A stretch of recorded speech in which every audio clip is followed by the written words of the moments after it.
Hij ging als een van de eerste sporters op de Olympische Spelen waarom naar Rusland. Teleursteld door zijn 5 kilometer.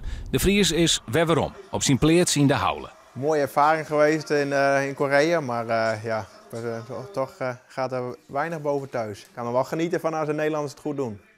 Kijk, tuurlijk hou ik een beetje een teleurgesteld gevoel over aan mijn eigen presteren.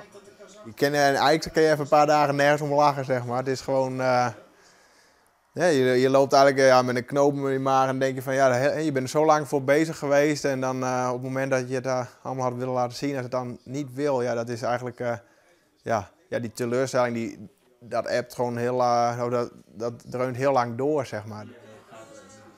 Je was natuurlijk heel blij dat hij het al had gehaald. Hij heeft al jaren geen weken afstanden gereden. En dat je dan toch de Spelen haalt is al heel bijzonder. Bob die kan het altijd wel vrij snel opzij zetten als het niet zo wil. Maar je merkte toch wel dat hij wel erg teleurgesteld was natuurlijk. En dan was ik ook wel blij dat ik er was. Konden we nog even samen wat andere dingen doen. En een beetje afleiding, dat helpt altijd, denk ik. 6, 22, zo'n 20 Dat is het hier die hij al zette. Een 15e plakje. Nou, even naar de koeien.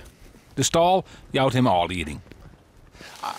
Het is toch altijd, het geeft ook wel weer een stukje rust als je hier zo wat bezig bent. En dat is, dat vind ik ook altijd wel weer lekker hoor. Gewoon, mijn eigen stek en het dagelijkse ritme, daar hou ik wel van. Ik vind het wel lekker inderdaad dat het nu nog, vooral omdat ik toch wel met een teleurstelling uit Korea ben gekomen. Wel lekker om nog even het seizoen met natuurreis af te sluiten. Dat motiveert me nog zeker.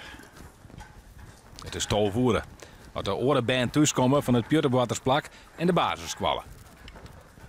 Mooi hè? Ja. Van pasta. En we gaan pasta eten. Nou, dan kunnen we deze ook wel opeten. Nee. Een mooi moment, want Bob de Vries nam net wanneer jij het vliegtuig naar Schiphol. Hij kwam voor de kei en voor zijn gezin. Maar weet je papa?